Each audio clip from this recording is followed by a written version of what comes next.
Everything we know, from people and ants to stars and galaxies to quarks and atoms, the entire universe, might just be a simulation running inside a supercomputer inside an even bigger universe. Ancient philosophers said that the universe is a dream that we're waiting to wake up from. In this dream world of the imagination, anything is possible. All cultural items, from the dreams of our rodent-like ancestors, to books, to television shows, are merely permutations of the reality we think we live in. Today's age of computers and video games places simulations at the center of our cultural consciousness. A select group of us perform simulations for fun and profit, and we call them games, role-playing and otherwise. We live to run simulations. Join us on the Simulationist podcast as we explore our culture of simulations. Hello once again, welcome to the Simulationist podcast. My name is Josh 11. This is iteration 42. So I suppose we really should have started off the podcast with "Don't Panic."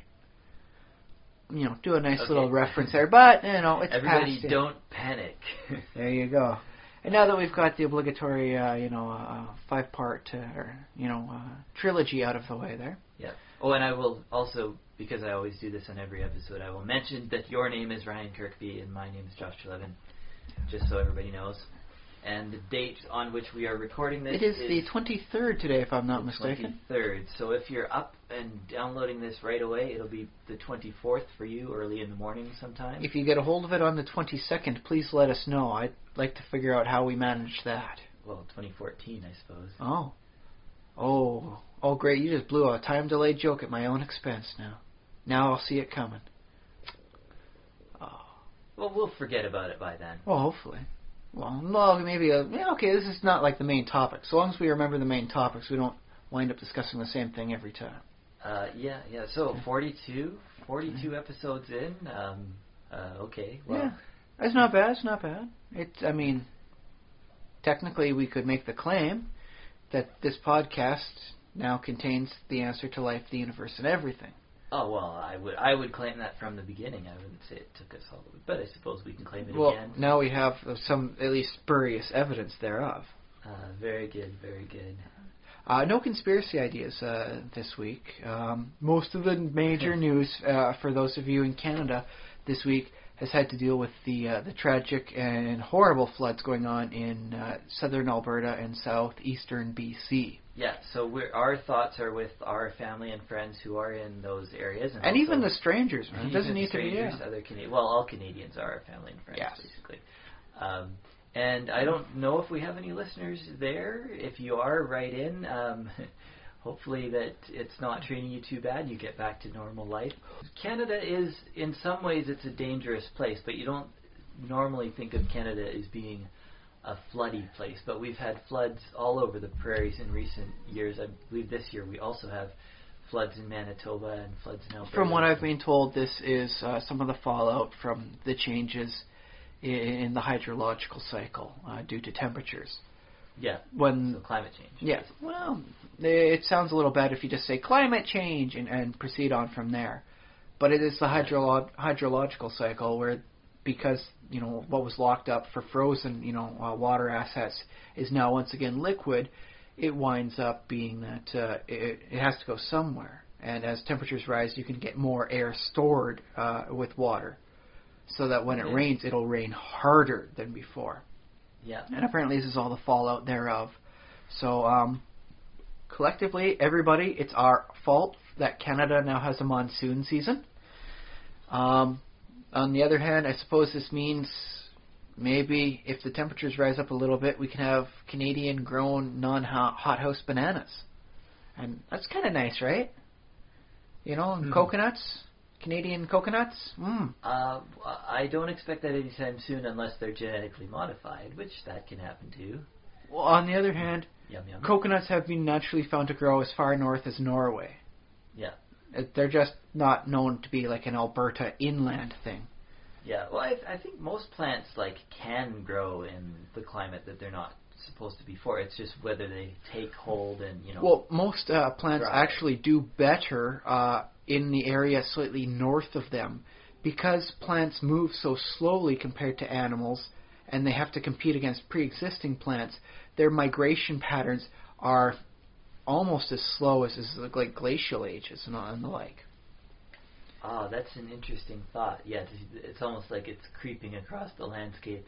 In response to temperatures and as soil conditions permit. Because remember, on a relatively recent, time span, most of North America, or at least all of Canada, was underneath an ice sheet.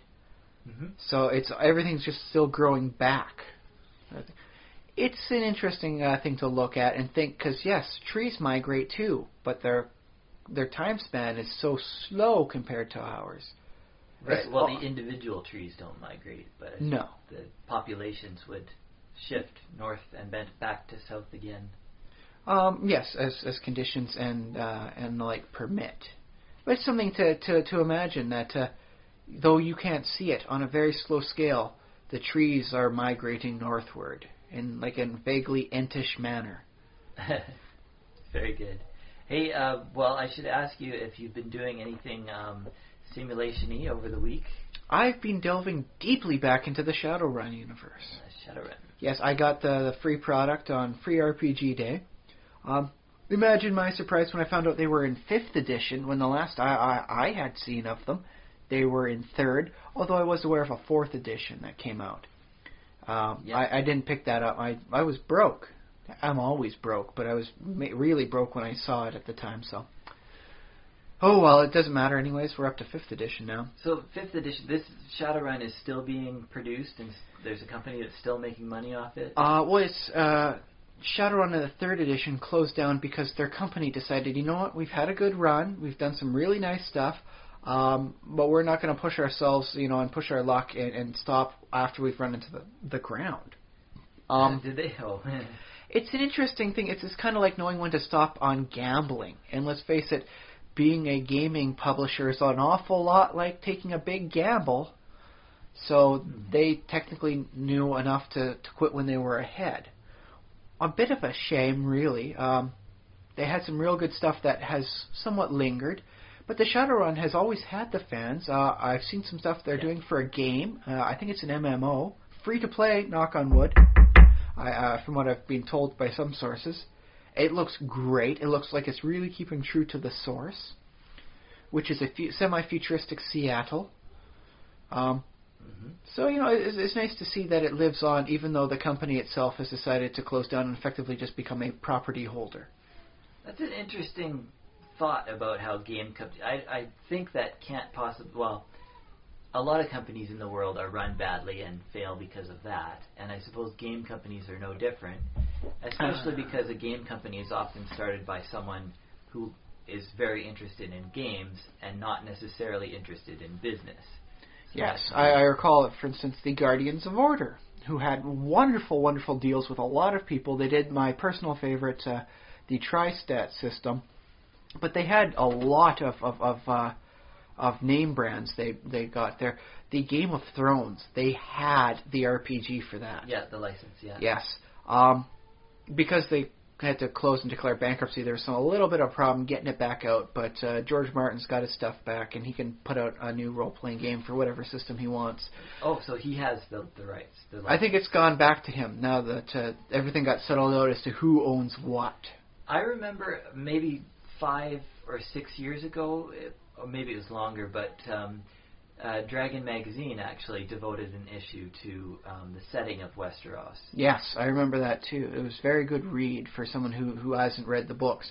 And sadly will now not read the books on purpose, at least until the TV series has taken its run, just so I can remain surprised when I eventually get around to being able to see it. I'm sort of desperately working my way through the books so I can have the books read before I get spoilers from the TV show. Well, see, here's the thing, is I work it from the Harry Potter perspective, is if you watch the movies and then read the books, you'll be first entertained, and then when you read the books, you'll become enlightened. You'll get all the extra little information you can't just put into a movie. The little things that really add up to showing the flavor of a setting. Whereas, from what I've been told by my friends, if you've read the books, You are delighted and amazed and enraptured by its wonderful stuff. And then you see the movies, you're like, oh, they left out this part, they left out that part, this went differently, this person did that, not the other person here. And then you spot all the little things that have changed. So I believe I can derive greater satisfaction from first seeing it on the movie, the big screen, and then by reading it. I suppose. I mean, it depends too. If it has a twist ending or something, then there's no point in reading the book if you already know what's going to happen. Well, here's the thing about the Game of Thrones. The twist ending is that everybody dies all the time. It's a George Martin book. It's kind of how it goes. Yeah. Well, yeah, I don't even consider that a spoiler anymore at this point, because this is especially not after that wedding bit. Oh my goodness, you could hear the internet screaming. Yeah. It was beautiful. But we're not going to spoil that either. No, just that, it's George Martin stuff. Be prepared for blood. The guy basically writes his books in blood. Oh, and be careful if you ever see him, because he has said, anytime someone asks him when the next book is coming out, he kills a Stark. And, there's only so many Starks. Wow, okay, that's a spoiler, because that's presuming that there are some Starks left. Well, see, that's the thing, is eventually he's going to run out and he's going to have to cross over, and the next thing you know, Tony Stark is dead. And it was all your fault, because you kept asking him, when's the next book coming out? I went to school with a guy named Stark. Well, here's the thing, how much did you like him? Yeah, he's okay. Alright, so don't ask the question then. Yeah, I wouldn't want him dead, so... So there you go. Just let him write at his own pace. Although, from what I've been told from the series, is it's going to start diverging, because it's so much easier to record the season than it is to write another book. Mm-hmm. Eventually, they're going to go their own route, and the books will wind up possibly going a different route. Yes, this I have also heard. So, in that case, it might be very interesting to see the two different worlds once they split as to which way things go. Yeah. But Shadowrun. Yes. And you got a free thing? What was that? Well, it's a quick start guide. It shows you basically how the game works. Yeah. In the large, the broad strokes. It doesn't show you all the little things, all the things you do with your skills, what items you can buy. Because there's a lot. I mean, just thinking about the counter surveillance and gear that you could buy for your vehicles alone was just amazingly big. I mean, there's a reason why some of these RPGs are fat as a phone book. Yeah. How big was this quick start guide? Not too big, about 30 pages. It contains a full-blown adventure. Well, adventurette, I suppose. It's the start to something, it gives you a nice area to get a sampling of what it's like to live in Seattle in the year 2070 something. Oh, was it was it flavorful? Like, did you find it good? I found it flavorful, a little bit satirical, too satirical for my taste. The location happens at a Mick Hughes restaurant, which is clearly a reference to McDonald's. Oh, I see. Yeah. It's not a good place to eat, and even if you do wind up making your successes after eating the food there, you're still going to suffer indigestion. So, clearly they're not big fans of that fast food stuff. Well, they're not saying it's McDonald's. They're saying it's McHugh's, which has artificial foods galore, a dangerously disturbing habit of not telling you exactly what's in their foods, and their mascot is a clown. Yeah. Well, do you think that... On the other hand, the people at McDonald's don't pack heat with them to work. So things are a little different, but that's how things work in Shadowrun. You don't think that Shadowrun was initially conceived as a kind of satire on basically the world of the 80s with its corporations getting more and more control and all that stuff? Not satirical. Greed is good. It was, I think it was more of just following the love for the 80s cyberpunk. Yeah. Those of you out there who are too young to know what cyberpunk is, imagine your current steampunk style, but then appropriate that for semi-futuristic stuff without regard to steam-powered technologies. Well, cyberpunk is, I think it came first before yes. steampunk, and cyberpunk is a near-future world in which we have a bit more technology, and often the technology is like worn or carried with us, or it's kind of ubiquitous. It's like technology in your face, and technology as part of life, and as part of being human. Depending on what cyberware you get, it could be technology is your face. Yeah. They have a nice amount of throat modifications I like. Cyber throats. And I suppose that's the word cyber has to do with the interface between humans and technology, and humans using technology as part of their essence or their selves or their bodies. And then well, that's the thing is an interesting thing for Shadowrun, because the more of the cyberware you get in you, the less your essence rate is, and the more you start going dangerously, psychotically insane. Yeah, this is one of the themes, is that when humans start to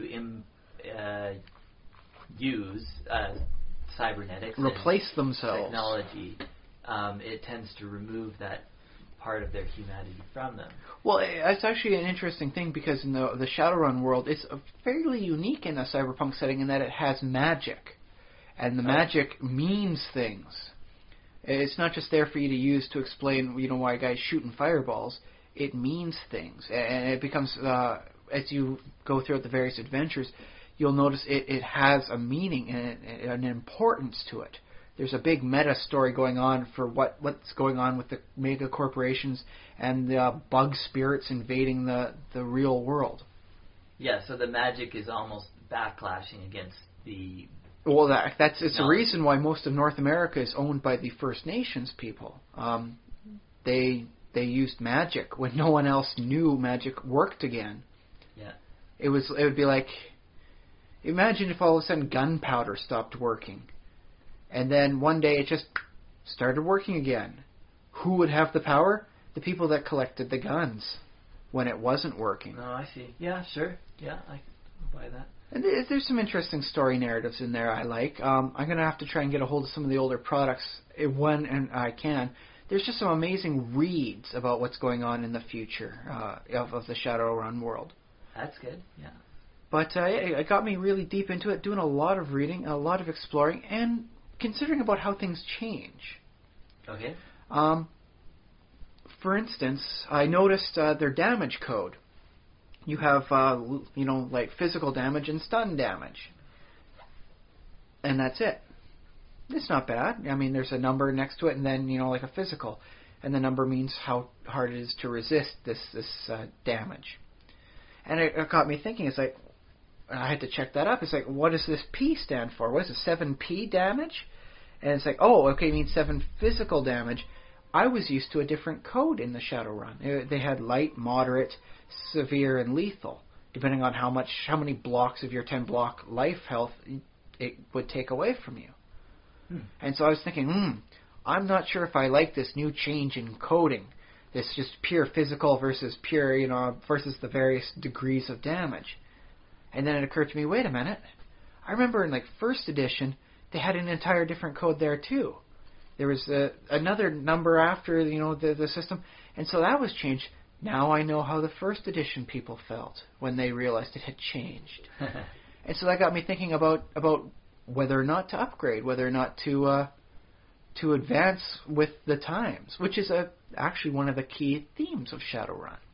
Upgrading like your body and stuff. Well, that's the thing is they had a series of books they put out called State of the Art, which detailed how you got to keep up with the new technology. You can't just say, yeah, that's right, I got this data jack in my head back in 2053 and it served me perfectly ever fine since. Yeah. That would be like saying you're using the same internet connection from 20 years ago. Well, it's funny. Like if you go back in time in history, it used to be that it would take a generation to change. Like, if there's a change in technology, what has to happen is the old people who are using the old technology, they all have to die, and then the new generation has the new stuff. But I think in our era... To be fair, though, views still stay that pace. Yeah, you think?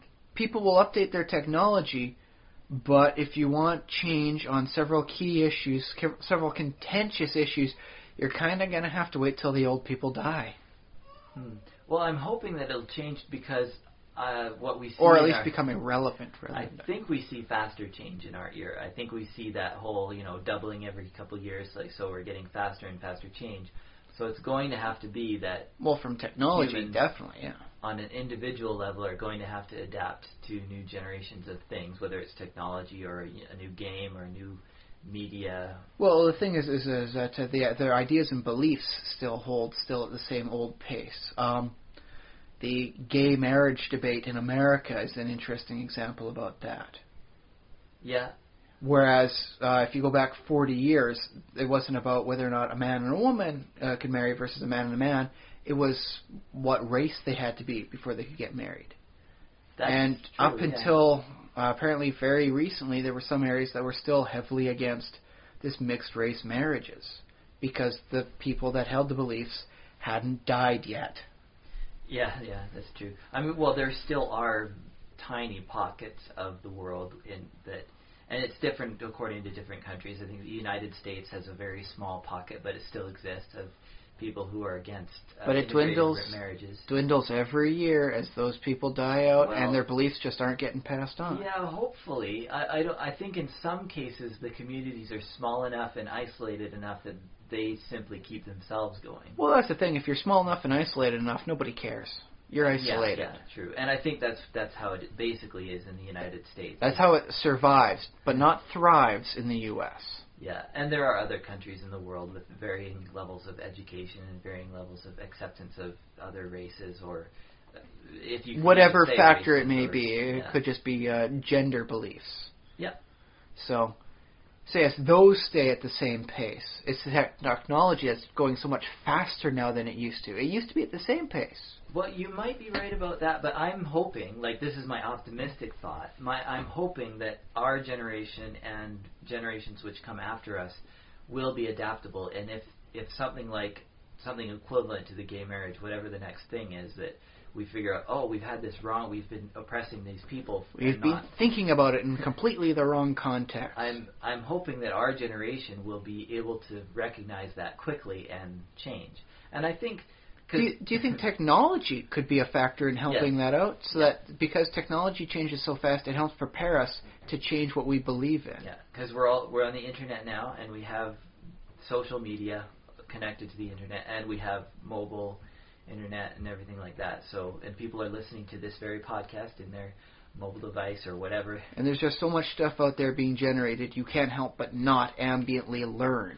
I think so. Like, that's my hope and my belief. Like, I think that's going to happen, but it might not. But that's what I expect. I like that. It gives the progress of technology a certain extra flair that makes it seem all right. I'm slightly less annoyed at the Apple I products now.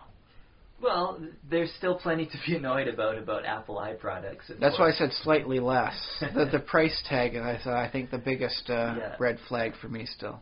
Yeah, but in general, I think I'm a kind of pro-technology, pro-future kind of guy. I think the future is good, which is why cyberpunk is, I guess it's interesting to watch because it often is kind of dystopian and kind of looking at the negative aspects. I think it has to be dystopian, honestly. If they look at it from a positive perspective, things are going to be doing good. How are things going to be doing good? They have to describe how things are doing good, and they're going to have to describe how technology has helped out with this. Whereas if you look at how technology actually progresses with time, things happen that nobody anticipated. Very few people had any inkling what the hell the internet was going to do to society. Yeah. The ability to effectively contact any information source you could ever think of, and how everybody seems to want to use it just for porn. Yeah, and plus, if you were able to predict the good aspects, then why aren't you in the field of engineering inventing that thing or whatever it is? I'm an ideas man. I don't work with the nitty gritty. I just come up with a good idea. Yeah. But well, that's what science fiction writers basically do. But yes, is the one of the things with Shadowrun was that when it first came out, if you wanted to interact with the matrix that was all around us, you had to put a data jack directly into your head, put it with your keyboard player, and then physically connect to it. And whereas now in 4th and 5th edition, apparently, no, dude, you can go Wi-Fi. Yeah. Because Wi-Fi exists. Yeah. So you don't actually have to find the node to jack in on. And I'm sorry for the use of the term, but that's what they call it. It's jacking in. So I'm sorry, it sounds a little dirty. Oh, I didn't consider that. Well, maybe, yeah. If eventually, listeners are considering that. Eventually, when you play Shadowrun, you will come into the use of the word where it does sound dirty, and then it never leaves that connotation. So I'm sorry. But yeah, you no longer have to find the node to jack in, and then you can disable the stuff. No, as long as you have your keyboard thing with you. Giant keyboard. Well, so that's the thing, is it's a stylistic thing. A lot of the images had it where it was slung over their shoulders sort of thing, and then they just used it like kind of like a synth player keyboard, combination. And they never really left that behind. It looks cool, so it's an artifact of style, which I can always buy. They can use that, and then they don't need to. They disable it just by proper thought, and so it becomes almost a little bit more like a magic of their own, but tends to deal just with the electronics ends of things. They still can't shoot fireballs out like a full mage, but oh well, you take your chances. They don't have to spend karma to learn new routines and AI programs. It would be funny if, like in D&D, if the wizard had to wheel in a big. Like a server or something to cast his fireball. I guess that'd be kind of like a tank, really, or he requires 2 servants just to wheel it all in. Yeah, that would be kind of interesting. Actually, I think there's a lot that you could do there by making the wizard a much more physically extant character. Yeah. But yes, there's I've noticed for games, at least, editions progress. Yeah. No edition lasts forever unless the game company goes under. The TriStat game will never have a version 2, even though they were working on it, because the company went under, and I don't think White Wolf is doing anything with the TriStat system right now other than just sitting on it. Mm-hmm. If I ever come up with a product, like a novel or anything like that people want made into a game, I'll probably use that because I think I can get it cheap. Yeah, sure. So, say, hey, there's a pre-made system just waiting for me. Well, the 3rd edition of D&D still has an open game license, still technically active. Mm-hmm. I don't know what they're planning with 5th edition. I really hope it's about as open as 3rd edition, because that really created a renaissance era for playing games. Yeah, it seemed to. I mean, that was the era where I came up and gamed the most in my life, was during that 3rd edition era. So. Well, I remember back in the 2nd edition days, being an old crotchety man who likes to tell stories about back in the day. And if you weren't on the inside industry making the stuff, the only way you could really get in is by having Dungeons or Dragon magazine pick up your article and doing it often enough. That's how Ed Greenwood got his Forgotten Realms made. Oh, yeah. He put out enough stuff that people wanted more of it, and then they said, hey, come on board, we'll pay you for this. And he's had fairly nice, steady work ever since. That's kind of cool. But did he, what did he do? Did he make his books first, or did he make his books after? I think the books technically came after, but there was a lot of stuff he had in the Dragon magazines, his short fiction and his adventure stuff. And people saw the Ed Greenwood name all the time, and they said, okay, is he doing something unified with all this? Does this tie in with the previous stuff he did in the other editions? And he said, yeah, okay, it all works together. It's the Forgotten Realms. And then everyone said, I want to be in the Forgotten Realms. And that's how it came about. That's pretty cool. I like a story with a happy ending like that. Yeah. But yeah, there were some other people, that produced some stuff, sometimes legally, sometimes not. They came and they went, but the only real guarantee to get into the industry was to either impress somebody at one of the cons enough, or submit enough stuff through their systems to make it in. And it was such a narrow gap. So many people with good ideas, so many people making adventures and campaigns, but there was only the one narrow gap, because it was only one company with TSR. Yeah. They could only put out so much product, in a given time, and expect people to buy it. Otherwise, they'd oversaturate the market. And they knew that. So they only put out so many products. But there were so many people with ideas.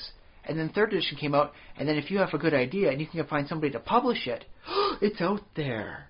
And now that 5th edition's coming around the way, you don't even need a physical copy of the stuff you put out. You can find somebody that, a publisher, that'll just put it out as a PDF.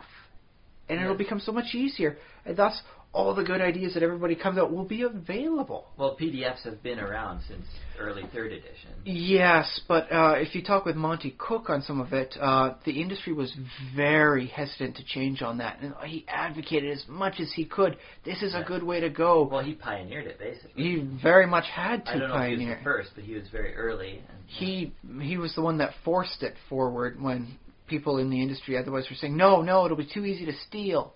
And he's like, no, man, they'll pay for it. If it's a good product, they'll pay for it. Mm-hmm. And the best part about it is that the product's always available there. And you don't have to print out a certain amount. You don't run out of copies.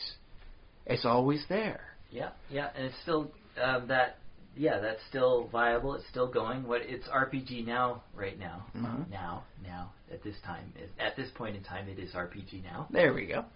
But see, that's the thing. That's what I'd like to do with Shadowrun, because they had so many good things that were effectively independent of which edition it was. Mm-hmm. And that you could just read about like what's going on in Berlin. It's apparently a free city ruled by anarchists. I want to read more about that. Do I need stats for that? No. It can be pure fluff. Get a good setting as to what the heck's going on in Berlin. Next thing you know, you have a couple ideas, and then you've got a bunch of Shadowrunners working in Berlin instead of Seattle for their theme. Bam! Anarchist City, man.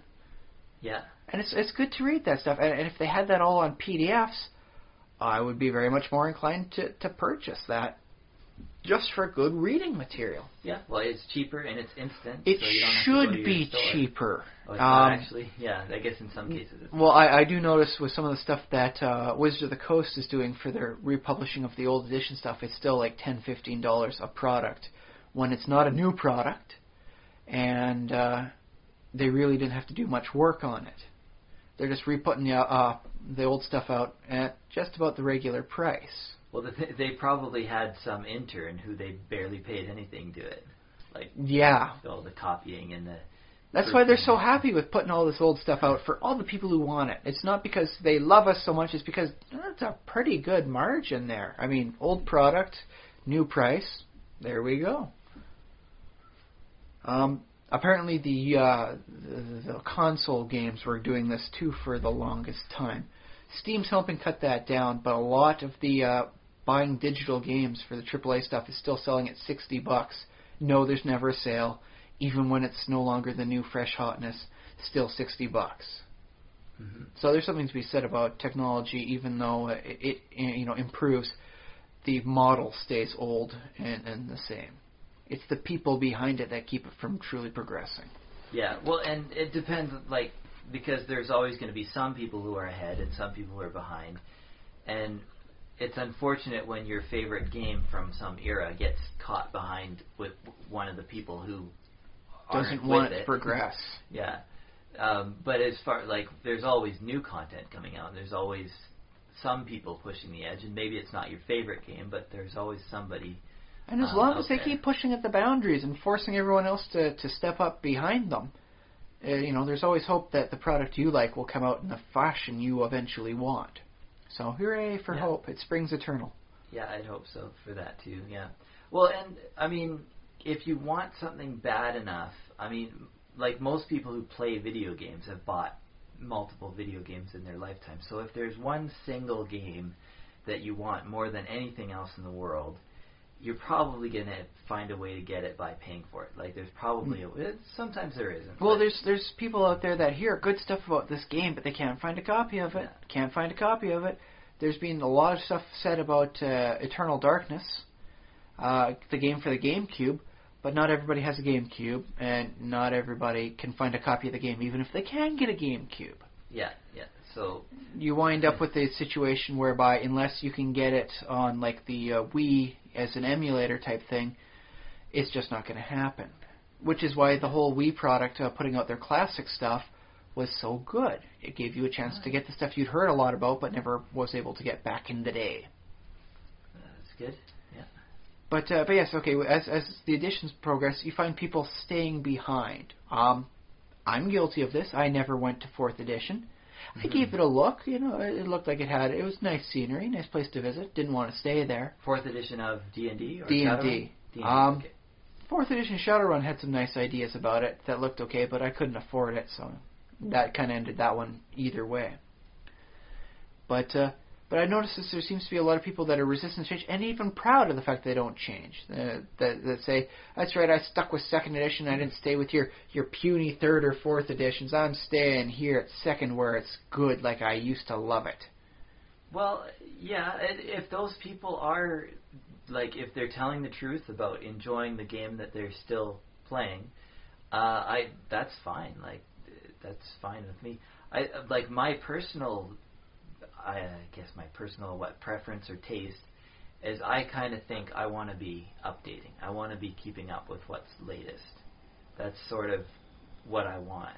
But I don't always do that. Well, I do appreciate fresh product. And if I want fresh product, unless I know a place that caters to the old edition stuff, I'm going to have an increasingly difficult time finding that. So there is that. Yeah. And I bought D&D 4th edition. I bought it, and I played it, and I tried it, and I had fun, but I still felt like 3rd edition was my D&D, my version of D&D. Mm-hmm. So I eventually went back to 3rd edition, and went back sporadically. I still don't play as much as I'd like to. Oh, trust me, nobody plays as much as they'd like to. There's the amount of games I'd like to try playing sometime. Yeah. But I have a kid, and a job, and a wife, and a podcast, and I have to pay attention to all of these things. That's right. So, I guess that's a sacrifice I have to make do with. On the other hand, I may not be able to play Shadowrun, but I'm just able to look across the room, and I notice I have about a dozen Shadowrun books I've managed to pick up. I haven't gotten around to. It's part of my 10,000 pages of reading. But it's there, so even if I can't play it, I can still experience it in its full glory. So there's something to be said about having the novels out there. So if you're an aspiring game creator, think about putting a novel or two out. It'll help people out when they can't play the game. Well, just write a novel or two, no problem. Just in your spare time when you're not making your game, just write a couple thousand pages. Or have someone else who likes the game write it and let them become like an officially acknowledged. Okay, you can say yes. What this guy wrote over on wonderfulgamefantasyfictions.org is completely considered legitimate and canon for my setting. And as soon as the Kickstarter comes through, it'll actually be put out as a published book, and then everyone can enjoy it in the hard copy classic style. That's almost another topic. I think we've touched on communities and creating basically fan fiction or community work or people working in collaborations, I guess. Fanon becoming canon. something like that. And that's probably a good way to go about creating and being creative. Keeping something alive, definitely a good way. Bring other people into it. I mean, it's always hard because if it's your setting and you thought of it, you might be the only one who really understands how everything works in it. Well, that's what I think is a nice, we'll call it a litmus test. Have you been able to convey the essence of your setting well enough that someone else can pick it up and copy it and produce something of their own that fits it? And then you know that, yes, you have succeeded in telling people what you really wanted, what it was all about. Yeah. And, of course, sometimes you will get something very cool and interesting that actually goes against your original vision. It's like you had this one vision, you created this setting or this world, and then somebody else goes and sees some little detail in it, and they say, oh, I like that, that one alien creature that you made up, these earless Three-eyed people. Vorti. Three-eyed Vorti, there we go, okay. And they're like, well, I like these people, but I don't think they should act like that. I don't think they should be honorable. I think they should be, let's see. Just portray an honorable front to all these rubes when they're really doing cons left, right, and center. Something like that. Or even, like when we're talking about bastardizing a vision, it's like, it's not so much that, this isn't really actually how it is, because that's kind of cool. When you, like, the person is like, they're going against the grain of what you thought, is like, they're making completely different assumptions about the setting. It's like they're assuming that these people aren't honorable or something like that. They don't even mention it. They just use them that way. And that's what really grates on the creator. But at the same time, the point I was sort of leaning towards, was that this can create something equally beautiful. Like you can have something very awesome that runs counter to your vision. It's like, at cross purposes. And then sometimes things get hyped. I recall Cthulhu in a few game sources being mentioned. He, and it's like, oh yes, he eats 1d4 adventures per round, haha.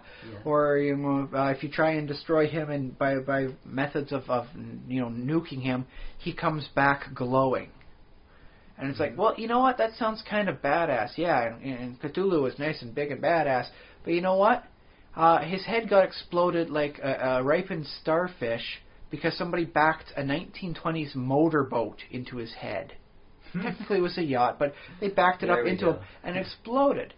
It was horrible, and he recovered from it pretty quickly. He was nebulously recombining before his very eyes, and that's what wound up driving the poor sailor finally over the edge into insanity for an undetermined amount of time. Yeah, that's very good. And so it wound up being that Cthulhu is a big bad, yes, but dude, if you nuke him, he's not going to come back, at least anytime soon. He probably won't be glowing. And no, he probably won't be eating 1d4 adventures per round. He will, however, drive anyone who sees him almost irrevocably insane. That's interesting. That Cthulhu, he got powered down. That's interesting because I'm just thinking in my mind now of Superman, who is over time has continually been powered creeped up. Yes. And I what if Superman was powered? Like, what if someone nerfed Superman? They do every couple decades. Terra Man depowered him a little bit. Yeah. Crisis on Infinite Earths. Another crisis, another crisis, another crisis. Well, 0 Hour. When you say depowered, like half his power, they or down to human power? Well, it used to be that he could fly throughout outer space, and by spinning in the right direction, he could go forward or backward through time. Yeah. And after the continuity crisis sort of thing, it got reverted. No, he can't breathe in outer space.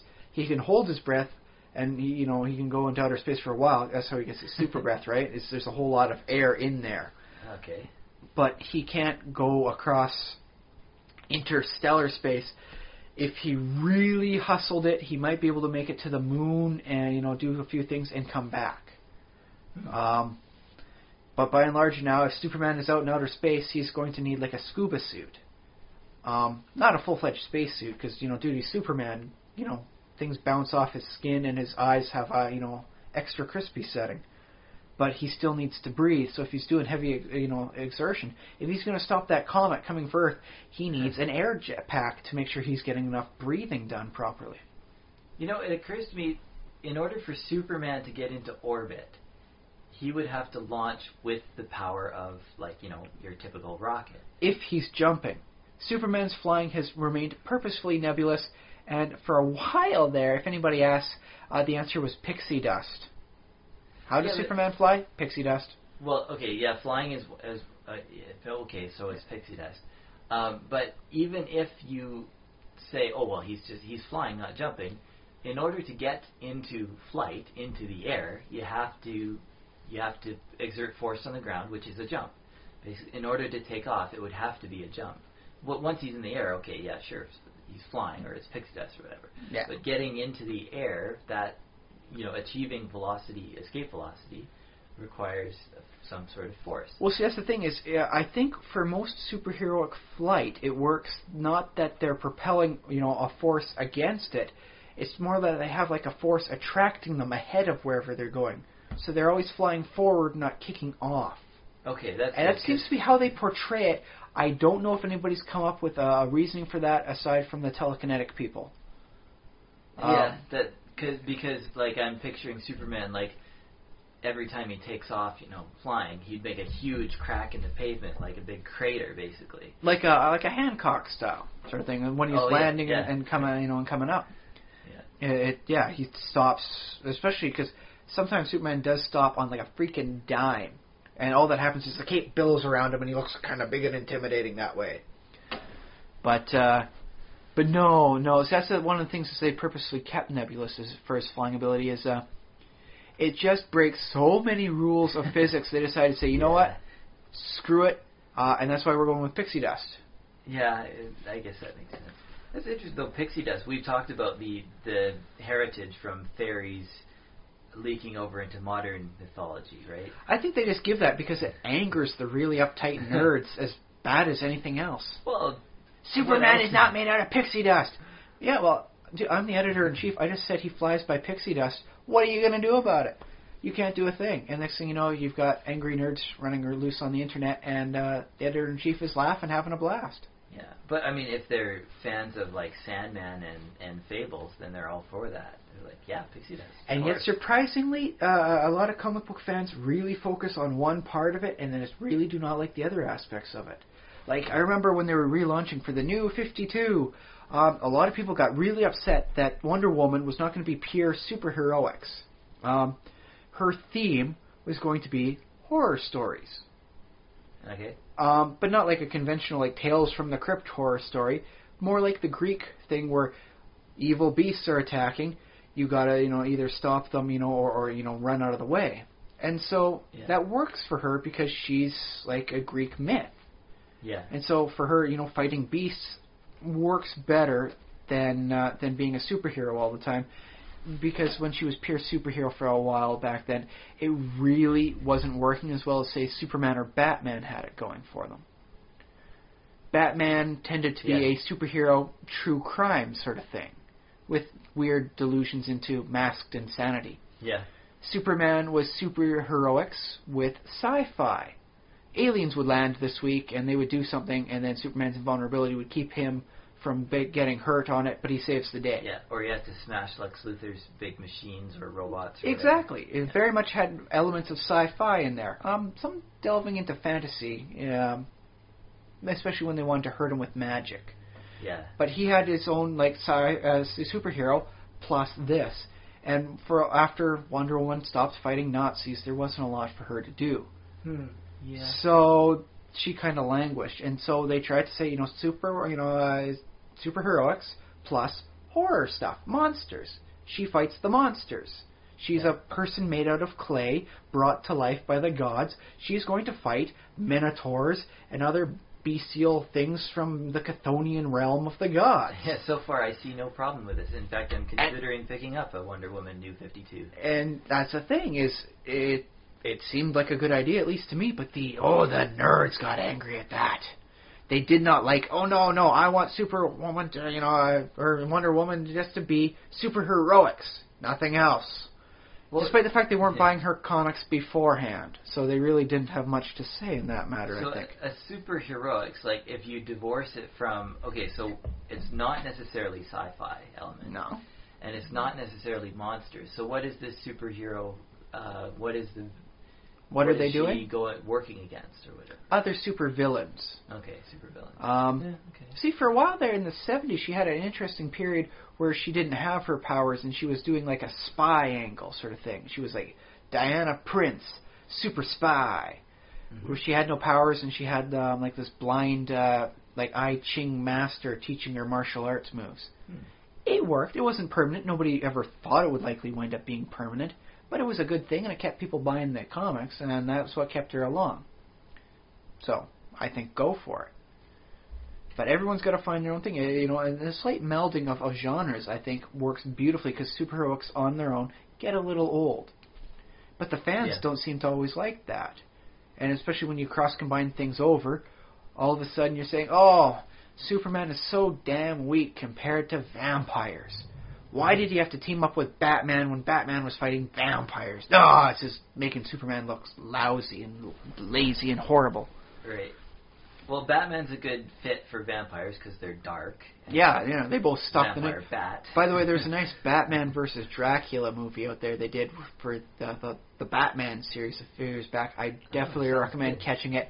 Very nice. Very creepy in some areas. Cool. And it does show a nice comparison between, the vampire and the Batman as to where their overlap in styles are. That's cool. Yeah.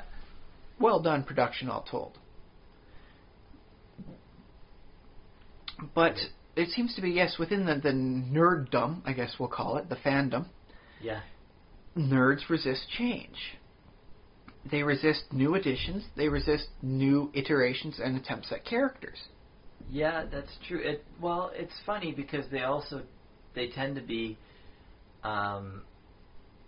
There's an overlap with comic book nerds and then early adopters of technology, like your technology nerds, your iPad nerds. Yes, there were so many nerds that wanted to switch over the page flippers, we'll call them.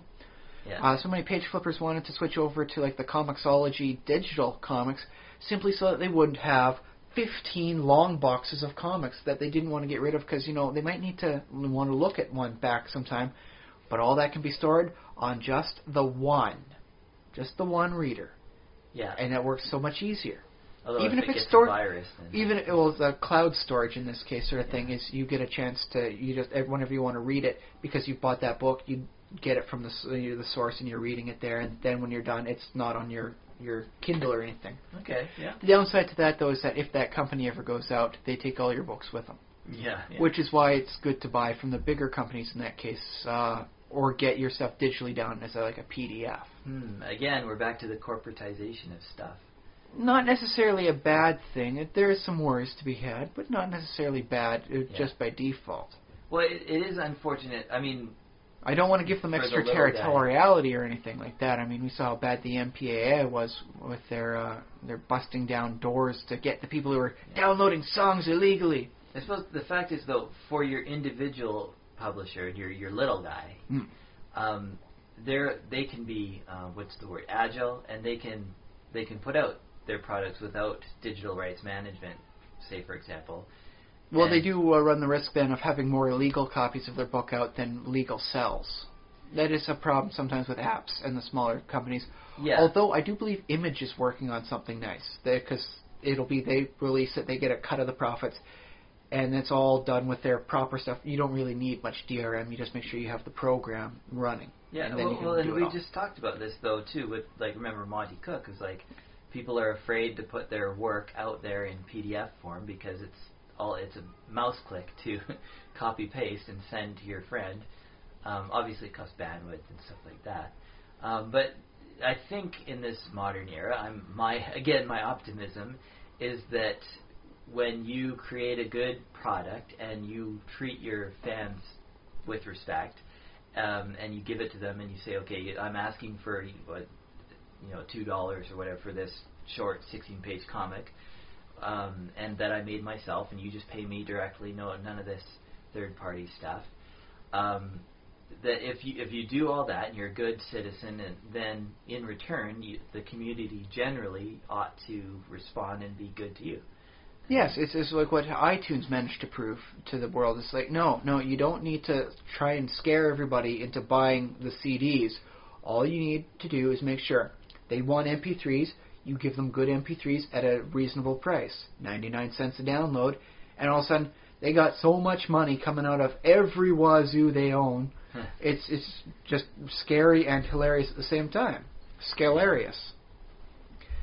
And so I think what I've been told is for the next thing on comics is they're going to be taking a page from the next generation of consoles. Most of the consoles are going to digital games. There's no physical copy of it. Yeah. But people still want to lend their games to their friends, right? Because that's historically what they did. I love this game. You got the same system. I'll lend it to you for a week. You get a chance to play it. And so they're doing that with a digital style. Yeah. Whereby you don't get a chance to play it, but if you have someone on your friends list, you can lend it to them and they can play it, even though you can't. So only one person can play the copy of the game. It's like that sounds a little clunky, but it's a little clunky. I understand though, so that way you don't okay, I've got this game. I share it with 10 friends, and then each one of them buys a game, and they share it with me and the 10 friends, and thus the 10 people here wind up with all sorts of games when we all only ever paid for one apiece. Yeah. Which is something you could do considerably with a decent group of friends back in the day with your physical copies.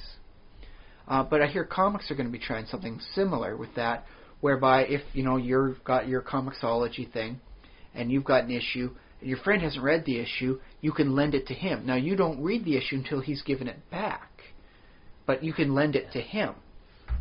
And then if he wants, he spends whatever cost it is for that issue, and he buys the issue himself. Yeah, it's a try before you buy method with some interesting things about it. I think it's a little intuitive, if a little awkward. Yeah, I think that's the way it usually is with, like, as people try to work with technology and try to make it work, and there's going to be fits and starts, and, like, does this work? Well, it allows you to lend something out to a person without feeling like, okay, I've got a copy of it, so it should be all right if you illegally download a copy. Then it's like, I lent you the copy, right? Not quite. This way you can lend it to them, and you don't have access to it until they give it back. Yeah. Which is, I think it's fair. It seems almost like a game in some senses. And then you never forget who's got a copy of your stuff, so you never say, oh, who did I lend that out to? Who had that copy? Who has that copy? Did I write that down? Oh, God, I don't know who has the copy anymore. Yeah. No, it's all digitally done for you now, so it's a little easier that way. Well, okay. I don't expect to get involved in that. Well, I play my few certain titles, and those are all I mostly play. But if it winds up working well with the console systems, it may be something that winds up happening on Steam. Mm-hmm. How many people do you hear of saying, I bought $200 worth of product on Steam because they had a big sale? And then they wind up with more games. I've heard that, yeah. More games than they can reasonably play. But they're all digital, so they can't really, give a copy to a friend. It's like, I bought this, it was on sale, I don't think I'm going to use it. Would you like it? And if it picks up for the console stuff, Steam might wind up taking it too. Next thing you know, it becomes an industry standard thing. If the people like it and it seems fair enough, it'll likely get adopted. Well, my gut feeling is saying that I don't like it, and I'd rather have games. Basically, I'd rather have companies do the whole, like, we trust our customers thing and not put digital restrictions. So, well, the thing is the AAA games can do good on that. The big publishing houses, Marvel and DC, can get away with a little bit of that happening, with the illegal downloads, because, some people don't trust them. It's the small companies that wind up losing a large portion of the revenue from a few illegal copies. So they have less room, and this actually protects them a little bit more. It helps out for them, at least in the short term, until they become big enough that a little bit of illegal downloading doesn't bankrupt them. Knock on wood, I suppose, for all the people in the precarious industries associated. Well, if I expect illegal downloading to hurt anybody, and, like, I think that premise in itself is dubious, that illegal downloading actually hurts sales. But if I thought it was going to hurt anybody, I would say maybe those big companies, because as big as they are, they also spend, like, twice as much on marketing as they do on the actual game. Sadly, yes, especially with the consoles and the AAAs these days. Yeah. They stupid amounts on advertising. Well, and they have this huge infrastructure to maintain. So, yes, they're making billions of dollars, but they're also putting out billions of dollars just in maintaining. Well, see, that's the thing is, if you go over to the Escapist, Jimquisition has a real good thing on that, whereby the one Dark Souls game sold 2 million copies and was a smash success. Whereas some of the other AAA games sold like 5 million copies and was not good enough to continue. Like the Dead Space series, if it didn't sell 5 million copies or more, it was considered a horrible loss. It was absolutely tragic, and they'll never make another game in the series again. Yeah, the world is weird. Because they spent so much money on their advertising, and the budget was so bloated. In the end, that's just the industry being bloated and not caring enough about where they're spending their money. Yeah. No matter how little or how much illegal downloading happens for them, eventually they will get caught up in their own excess and they will go under. So I'm thinking from things as the small company, the clean, the guys that run on a small amount of money, as clean as they can.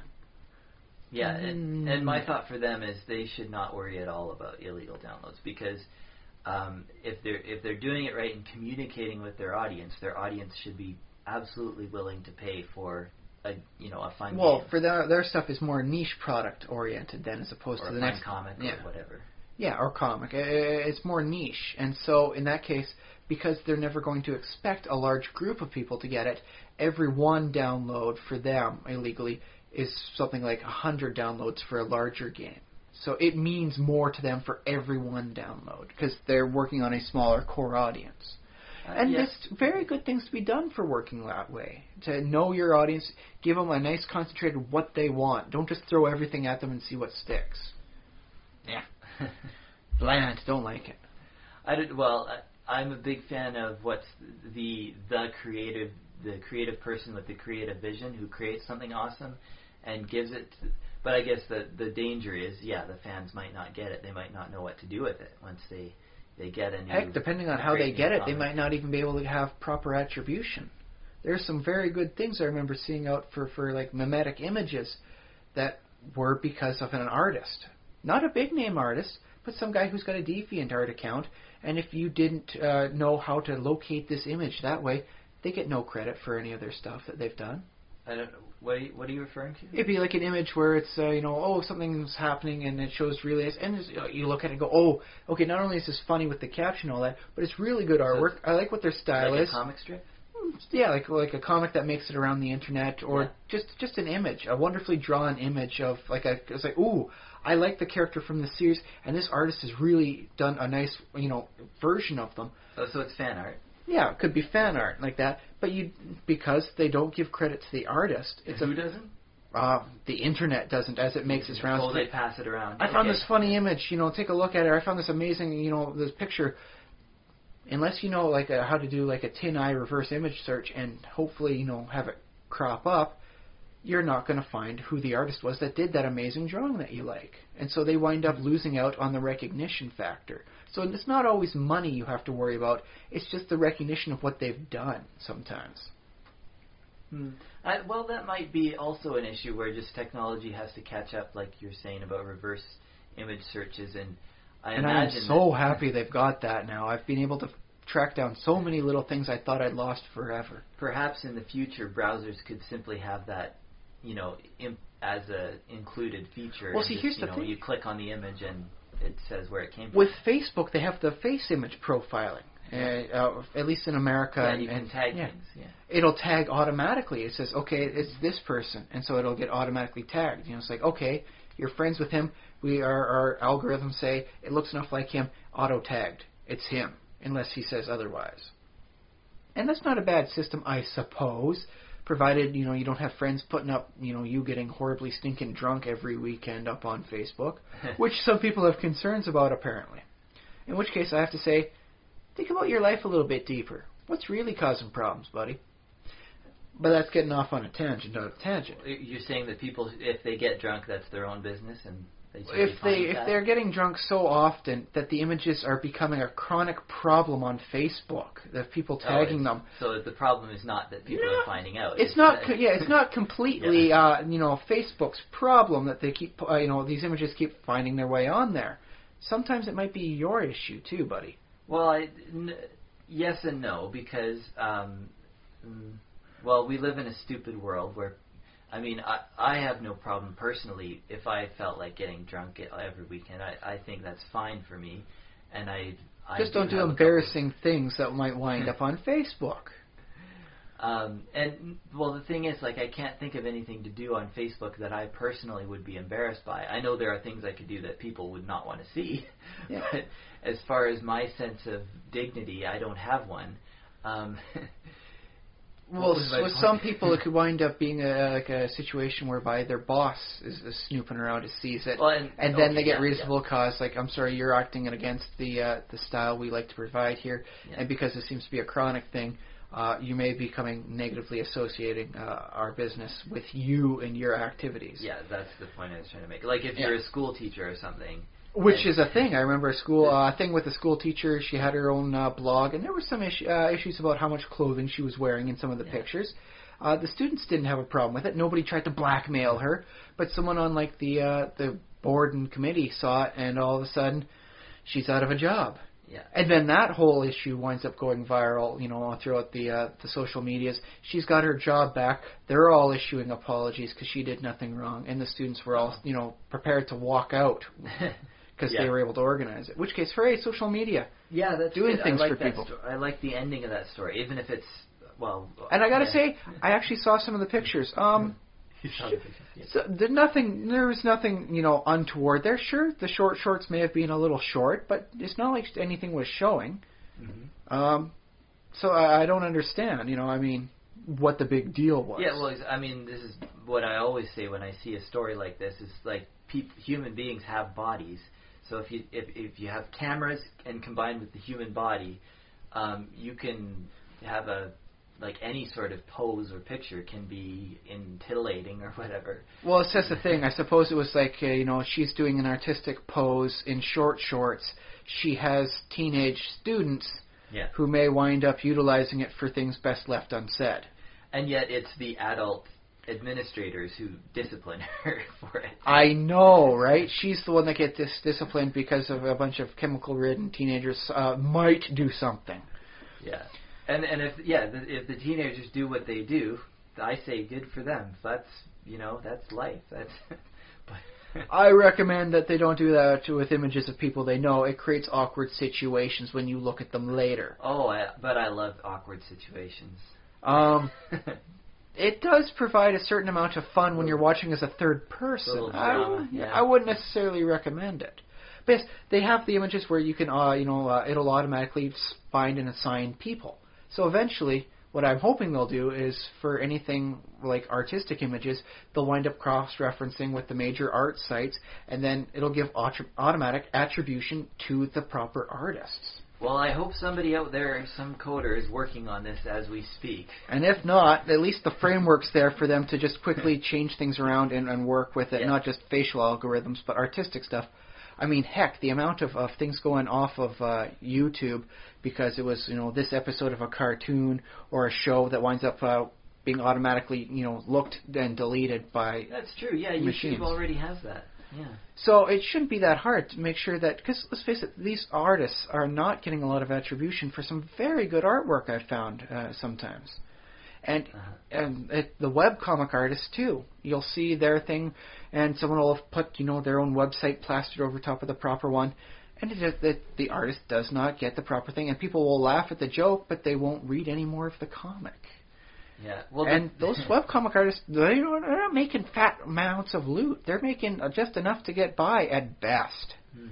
Yeah, that's probably its own topic about how we should make sure that artists get compensated. That can be. There's a whole other set of things we could do about that. Yeah, just proper attribution at this point is, I think, all that's really needed. If it's a funny comic and the person knows where to go to see more of this funny comic, well, there you go. That's all you should have to do. Yeah, it'd be funny. I wish there was something on the internet called I don't know, maybe lolbucks, LOL bucks. All right. And it's not real money, but what you do is when you see something, your browser has a little, maybe this is an add-on to a browser, but you click on the lolbucks icon, and it sends whoever, the origin of that thing gets a little, a count that goes up every time someone gives them a lolbuck. They have something close to that. If you like the webcomic artist with her page on Facebook, and they put their stuff up, you can see how many people will get likes, and those are effectively the proto lolbucks. Yeah. But lolbuck, I'm picturing a universal across the web kind of everything that people like, and then it's I got so many lolbucks. Well, it's not worth actual money, but maybe your advertisers or your whoever will see that and be like, oh, this person should be worth this much money. They do have an interesting system whereby they can do the page counts, and then provided you link it to all your friends on your social media sites, this was hilarious, and so I put this up, and they all click the link to look at it, then that drives the page count up really high compared to, I guess, the ones before it. And then they can show the potential advertisers, look how many views I got for stuff like this. If I keep this up, I can get this many views, hopefully consistently. And that'll start snowballing. As the more people come in and see it, the more people stay, they'll link it out to their friends too. That's good. Well, I think that's kind of how the internet works. I mean, I don't really understand. It's, as far as I'm concerned, it's a series of tubes, but I think there's something about switches and levers in there. Well, there's also some nice stuff with networks, webcomic artists all have a similar theme, superhero webcomics. And next thing you know is you've got 7, 8 web pages open, and you're looking at different types of comics. You find out which ones you like, and you stick with them, and then that's how it goes. Next thing you know, someone's saying something like, I like this, but I wish it was more focused like this, when you're watching a movie, and you go, I got a webcomic that is exactly what you described, buddy. And then bam, another subscriber, another reader. That's very good. That's why I'm never upset when I see somebody linking, it's like, I think this is great. Did you guys see this week's webcomic on this? Yeah, you don't consider that spam? I don't. I do consider stuff like, oh my God, you'll never believe how well she danced on this, America's Got Talent sort of thing. That's kind of spammy to me. But you know what? The webcomic stuff and the various artwork, I saw this great art. That, for me, completely not it. That's just making sure everyone sees what they want to see and expanding your taste a little. Yeah. Well, spam is you know it when you see it. You know what the line between spam and just people sharing. Well, you and I seem to, but there are some people that seem to click any given link and they don't know the difference between phishing attempts and legitimate, broadening your horizon clicks. Well, yeah, I mean... And then, bam, 600 viruses on their computer. You may be surprised by the number of stupid people on the Internet, but the fact is the Internet is opening the door to all these people who weren't before weren't connected to the world at large. So it's a mix of new people and dumb people and everything like that. And hopefully, as they go on the Internet more, they become smarter and they learn life lessons. This is why I put up the Snopes things to people that say, oh, this will be like the mega moon this weekend. It will be the largest full moon you ever done seen. And I'm able to put up a nice little Snopes link to it that says, you know what, it may be bigger, but you're not going to be able to notice it to the naked eye, and this image was clearly digitally manipulated. Here's the original source, and here's the one you had, and we can show how this is not realistic at all. Is that going around again, the supermoon? I actually saw some links, and I didn't even click on them, because I know it's dumb. Yeah. The supermoon and the whole, jackpot weekend with 5 Fridays, Saturdays, and Sundays in this month. And I'm able to prove that no, that happens 1 in 7 chance for any 31-day month. And given that there are 6 months with 31 days in them, that's about an annual event. So there you go. Math alone proves you're wrong. But here's a nice Snopes link that explains it to you. Ha! There you go. So hopefully, throughout the times I've done this, I've turned a few people onto the Snopes website, and they learn a little bit more about checking up on stuff before they just blindly spam out. Snopes.com if you don't want to be a dope. Yeah. Or if you want trying to rhyme. The Straight Dope website. Not for dopes. They have the Straight Dope website, which does something similar. They have their digital version of all their old stuff back to the 80s. Yeah. So if you want to learn about backtracking or this or what's going on with that, you can just read up and oh my goodness, it's such a good read sometimes. Just learning about why everything has told you is wrong. Why we do know how a bumblebee flies. Yeah. We know all this little stuff. That's good. I don't know how a bumblebee flies, but it's good to know. Well, see, here's the thing. It's the whole thing about we don't even know how a bumblebee flies. Okay. That happened from a scientific conference when a bunch of scientists were drunk. And the one guy, it was a meeting between disciplines, and the one guy, the biologist asked the physicist, the aerodynamic guy, how does the bee fly? And the calculations, he couldn't get them to work because he'd had a few. Numbers get a little hazy when you're working on the back of a napkin after a few drinks. Oh. Turns out, there was a reporter at the place, and he announces, the whole thing, and it became a nice little, page 17 story everybody read and has retold for 50 freaking years. What happened the next day was the guy, took a look at his notes and went, oh, well, no wonder I don't know how the bee flies this way. I was using the fixed-wing aircraft formula. He really flies a lot more like a helicopter. Let me get a proper sheet of paper. Solved it.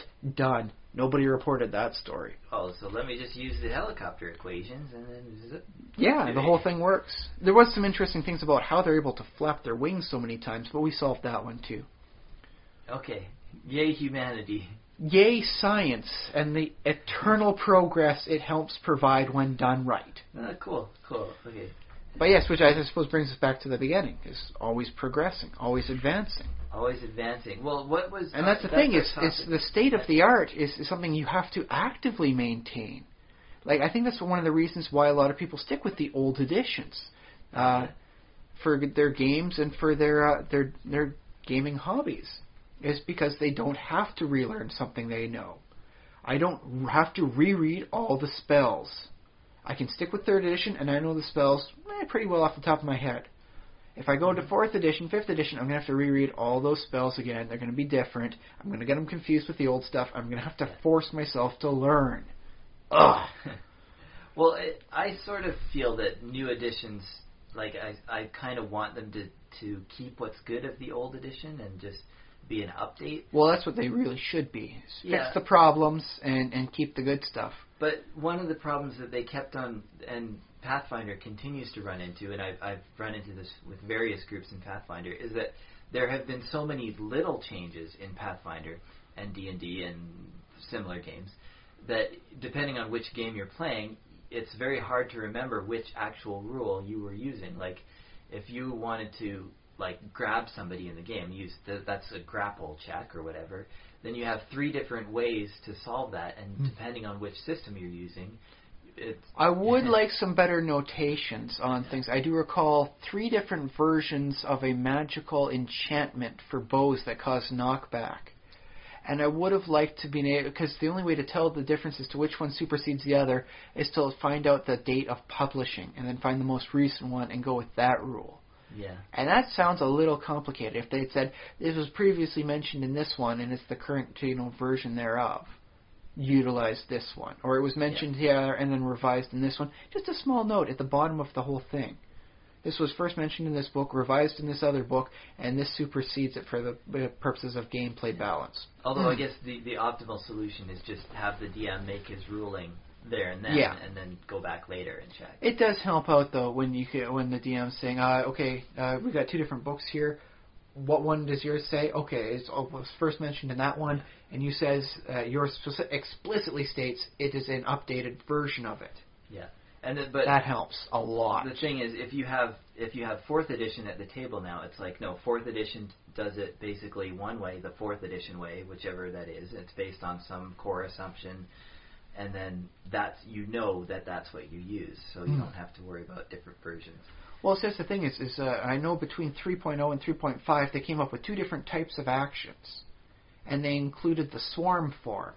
Now, I remember in Monty Cook's Book of Vile Darkness, he included rules for something that would eventually become a swarm. And that, combined with some other rules, you could have a creature that was actually a swarm of tiny, tiny, tiny, tiny creatures that had an intelligence score of 67,000 in a D&D game. So, sometimes an update to the rules is very, very helpful. But it prevents that sort of abuse happening. Well, if you're the DM, you can't abuse it. You can only have a bad game. But no, so how much do you think it is for the nerds though? For the active learning curve, stopping them from upgrading to the next edition, as opposed to all the people that are just drooling and waiting in line for the next iPhone. What is the question? Well, what exactly? How much of that is? How much of the desire to not learn, have to relearn, actively relearn stuff, is preventing the nerds from going up to the next edition of their game, as opposed to the people who are going for the trendy stuff, like the iPhones. They have to relearn the little things. I know every time I have to upgrade my Windows operating system, I have to figure out a different way to get everything done for the little bits. It's odd because it's a contradiction, because the typical, like my idea of the person who likes role-playing games is that they are a type of people who really are voracious readers, and so if you put a book in front of them, well, you're not going to sell a 300-page book to someone who isn't a voracious reader. Yeah, exactly. So they will be looking for that new material, and it might be that they might be right. Like in some cases, they might have better idea of how certain rules work, and they might prefer the old way, like in one particular instance, because it's better, because they might be right. And that said, I mean, I can always bring up THAC0.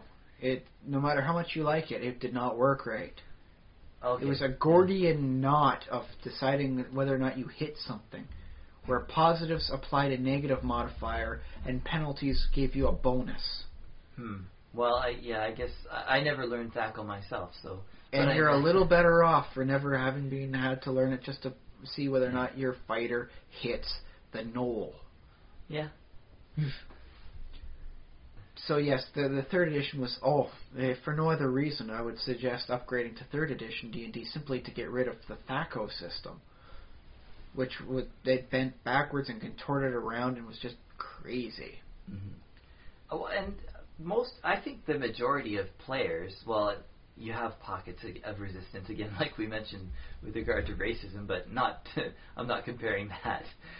No, but you can see similar themes within. Yeah. It seems to be just part of human nature. Yeah, there's for better or worse.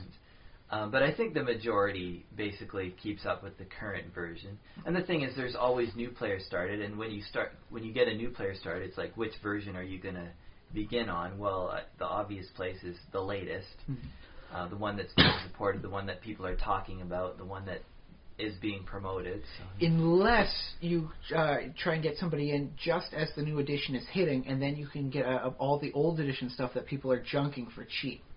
Oh, yeah. So there's something just before they become like a collector's type thing, because apparently before the re-release of the third edition books, they were going for like $80 a piece on some websites for the used stuff because they were out of print. Mm-hmm. So, but yeah, before their re-release, whatever version of release they're on now, they were very much in demand. But if fourth edition just came out, you were able to pick them up because people were dropping them. They sell them at 50% of what they bought them for. Every 4 books they sell gets them 2 more books, so all they have to do is sell 6 of their old edition, get the core for the new edition. Well, but the hard thing with like a game like Dungeons & Dragons is that you need to gather 4 or 5 other people who are interested. Mm. I suppose only one person really needs to own the books, but you need to have that. Unless, of course, they're working with a digital copy, in which case, unless they don't have the lending system implemented, everybody's got to have a copy, or everybody huddles around their e-reader. Or they just get the cracked version. There is something said about that. Not that we advocate such things, for that's dangerously illegal, and a lot of gaming companies aren't making a heck of a lot of cash to begin with under the best conditions. So, yes, we do not advocate that because it may incriminate us and prevent us from ever getting a job in that industry in the future. Oh, yeah. Okay, now we're covered. We're covered legally. Sure. But yes, there's something to be said about having a cracked copy, just to make certain people can read what they need just in between sessions. So everybody or use at the table has it. Yeah. I'm still one of these people who doesn't believe in laptops at the table, so I don't. Laptops, tablets tablets are a little easier because that way it definitely has more of a book feel to it, and it doesn't take up quite so much table space. Yeah. You get a nice little stand for it. It stands just offside, and you can flip through and use it properly. Less chance of being able to play, Angry Birds on it when everyone else is doing their action. Because you don't need distracted players at the table. Well, if they're distracted, they can stack dice the classic way. Yeah, if somebody's playing Angry Birds, I mean, yes, that's rude, and that's that all those things. But it's also like you got to look at the DM and be like, okay, what's the DM doing? That this is not more engaging, because if your role-playing game isn't more engaging than Angry Birds, then why not just everybody at the table play Angry Birds? Well, see, that was one of the interesting things about Shadowrun was they had the Matrix, which was their own little cyber world, and they had the astral world, where a mage, depending on their ability, could either see it or physically, like astrally project out into there and do things. They could still cast mana-based spells, so if it affects an essence of a creature, they could, just leave their body in the car and just start blasting spells astrally at things. Mm-hmm. If they fail, they could wind up really hurting themselves pretty dang bad, but such is the perils. But you wind up with effectively 3 games going on at once. The game that's happening in the physical world, the game that's happening in the astral is a tangent, and the game that's happening in the Matrix where maybe they're peering out through, camera security stuff at the same time. And honestly, that was the weakest point of the game, was coordinating all 3 as a cohesive one whole. Okay. Which is why initially I resisted the Wi-Fi stuff. It's like, no, man, if you want to play it, you got to jack in on your port, and then you got to hack the system, man. That's how it goes. And then it occurred to me, no. If you have your Wi-Fi hacking with Shadowrun, the people are there with you. And it keeps them more as a part of it. And it works better. They can actually face-to-face each other, like, yeah. They're not sitting in some cubby hole protected as they're, manipulating the systems around you to make sure the doors are open or the auto turrets are facing the guys you're fighting and not facing you. Because that's the thing about a role-playing game or a video game, for that matter. It's already a virtual environment. Yeah. So if you're stacking virtual environments within virtual environments, it gets a little Inception-y. It's got an interesting flavor for it, I will say that. But that's why I always hold out hope with the new games, is maybe they've managed to integrate these otherwise to separate parts all together as one. Mm-hmm. And, I think they're doing a little bit better thanks to the Wi-Fi thing that apparently you couldn't predict back in 1989 when the game first came out, but has since become like everywhere. Yeah. Like the amount of people I see at work just going through the whole thing, just tapping on their computers. If you saw that back in 1989, you'd have said, why don't they just put a jack in their head and just activate it that way? It's like, no, dude, all they really need is the thumbs, and they don't need all this. It's all wireless. They don't need to hook into an I.O. port. Sure. So, yeah, technology progresses on, and apparently the false future from a 1980s perspective contorts to change to match it. Well, yeah, that's cool. I'm still not too sold on the contact lenses with cybernetics on them. In real life or in the game? In the game. Okay. Now, I know Google Glass is a nice thing, and I'm okay with shades that do the same sort of thing, but that's only because of the aesthetic style I like of the Shadowrun Cyberpunk. Yeah. If you're looking at things, like you're hooked up to your gun for your smart gun link, daggone it, you got yourself false eyeballs or a pair of shades working with it. You're not just wearing contact lenses. You gotta have some style, man. And that means either an artificial eyeball or some cool kind of matrixy, glasses on. Yeah. Well, in a storytelling medium, which is verbal, you can do some interesting things about noting the color of the eyes because you can zoom in. In a comic book, it's not always as easy because sometimes the eyes are just dots. Well, and there's the other thing about the cybernetics in a lot of the Shadowrun history. It was not discreet cybernetics. It was very overtly, okay, this is not his real arm. And there's something to be said about that style, too. The in-your-face style, the punk part of it. The part that will not be, made to look like another ordinary piece, man. It shows what it really is. It's artificial. Yeah, that's interesting. Now, like you said, if you want to spend the money for some fake skin, maybe you can get away with it until somebody comes up close and touches your arm and realizes it's the wrong temperature. So, there's that. Yeah. Well, let's see, our real world technology, like, people can have fake arms or artificial arms or whatever they have, and they can have fairly realistic looking skin, but if you do come up close, you can tell that that's a fake hand or whatever. Sometimes from a distance, you can tell how it moves, that it's not necessarily if you're not looking for it, part of it, yeah. If you weren't specifically trying to see if somebody had a fake hand, you probably wouldn't even it wouldn't register. Well, you'd be surprised exactly how much you can get away with for something like for TV series. Scotty from Star Trek was missing part of a finger. Oh, yeah. Yes, I've heard this. And I cannot recall an episode where I actually noticed or even saw his hands enough to note that, whoa, where did that finger part go?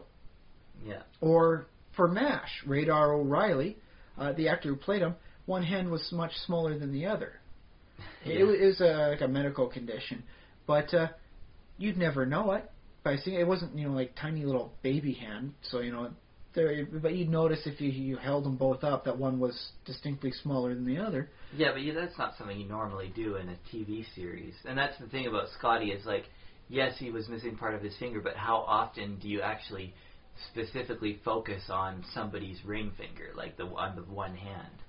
Well, that's the thing is it turns out you can get away with a lot with Radar O'Reilly. Most of the time, you wouldn't see much of the hand because that was the one that was holding the roster or a parcel or whatever it was he was using at the time.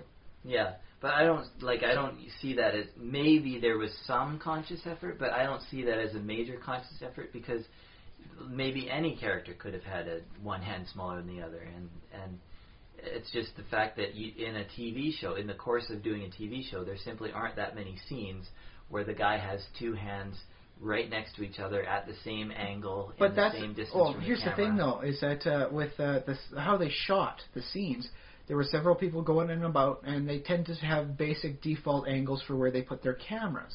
Mm-hmm. And so they wouldn't have close-ups of a person switching back and forth like you see nowadays when people are talking. They'd keep it as the one camera or two cameras switching back and forth, showing most of a room. And that's how they keep it. Yeah. And so conceivably you could notice that, yes, this one person has got one hand smaller than the other. It could be something you just suddenly noticed one time. But apparently they went 9 seasons, so that's 9 years of a very dedicated fan base, most of which never even picked up that yes, Radar O'Reilly had this condition. But they didn't have the internet. No. They did not have like the Internet Movie Database where they learn these sorts of things. Maybe somebody did notice, but just, I guess I'm not going to post that up for everybody in the world to see. I'm just going to go down to the post office. I'm just going to write myself a little note and put it up on the corkboard. Yeah. Which is, I imagine, the closest you'd get for the Internet for most of the late 70s. Yeah. But yeah, I mean, the little things that people just won't notice sometimes, either because they tried to hide it a little bit, or because it was a big distinct thing that he was embarrassed about, didn't want to show. Now, can we talk about pregnant ladies in TV shows? Now, there's a feat. Yes, I remember, well, sometimes they make her pregnant for whatever reason. I remember Dana Scully was pregnant for a full season of The X-Files, and her abduction was was done because she was having a kid. So, it's like, dude, no, you don't ask her to come into work. She has a 3-day-old child. Come on. Oh, I like that. Because that's funny, because I was reading, somebody was having a complaint about how women get treated in TV shows and movies, and that one of the tropes is the alien baby, or the alien, What's the thing is she did later on have a child that was apparently, fertilized with the help of alien technologies. Yeah, and it's like half the examples are because the actress was pregnant. Because people get pregnant. Like, this is what happens. Yeah. So we tell stories about that. So what's the thing? If one of the actors suddenly winds up, gaining or losing a lot of weight, they got to explain it. They got to give a reason for that, because otherwise people are going to say, "Didn't he used to have hair? What happened? Did he always have frosted tips? What's going on here?" Sometimes they have to mention it just because otherwise people will get too confused at something slightly different. Yeah. Although yes, the case for the women with pregnancy, that's a fairly long-term change. It's not like shaving your head or frosting your tips or anything like that, or growing a beard for a guy. No. A kid tends to be a lifelong change in your things. Some women, like some women in show business, their bodies can return to basically where they were before they got pregnant. But it's not just that, though. It's the fact that if they don't hide, like the fact that Dana Scully is pregnant by creative use of camera angles, making sure they're doing more, like neck up shots and less full body shots for her. If they are, it's her running away, so you don't see the baby bump as it goes. Otherwise, you're going to have to explain why is Dana pregnant, and then you have to start writing in for a baby character, and that's kind of not where the writers necessarily wanted to go. Yeah, but no. Well, if I was making TV, I'd be happy with that. I'd be like, okay, more stories. Like, let's bring it on. Let's have some fun. Which is funny though, because in the later seasons, they effectively had to make her be fake pregnant for the whole thing. If they had embraced it earlier on. Oh, that's okay. Yeah. So I like how she wasn't pregnant in some episodes when she really was, and then okay. They had her be not pregnant when she was, and then pregnant when she wasn't. Yeah. But what you gonna do? That's just how it operates in the field there. So we've been talking for long enough for the listeners. But yes, there's something to consider about is when you're looking at the new version of whatever it is, the new operating system. think to yourself, am I resisting this change because I don't want to have to relearn things? Am I resisting it because I like the old one, and by embracing the new, I feel like I'm betraying what I once liked? Or, like, is there something I can really dig in this new edition? Like, there was some stuff in 4th edition I quite liked. Mm-hmm. Some of the higher-end stuff and a way to disenchant magic items that you get something useful out of it rather than just more money. And that was stuff I was able to appreciate. Not enough to make me convert, but I liked it. And it has allowed me to look at the changes I've seen in 5th edition Shadowrun and say, okay, maybe it's not as bad as I had thought. This change is not necessarily bad. Let's see how well it plays out. Let me give it a trial. And hey, I've got some quick start rules. I could totally give it a trial. Yep. Even if it means I'm only sitting down at the table and, unfortunately, named playing with myself. Very good. If you play with yourself, dear listener, don't send us photos. Email, tell us all about it at thesimulationist@gmail.com. If you've had a wonderful experience in upgrading, or maybe you have like a perspective on why you stayed at a previous edition. You should be able to post comments on our Facebook page, facebook.com/thesimulationist, where you probably see this very link. You can leave reviews on iTunes, but obviously that's a little bit different as regards to like conversation. That's a bit different, but we still like those. Oh yeah. You can leave comments on the YouTube page. We will see those also, and send us all your friends to listen to us also.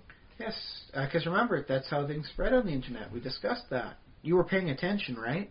Good. Thank you for listening so far, and I've been Josh Trelevin. I've been Ryan Kirkby. Send us money. Take care, and thanks for all the fish.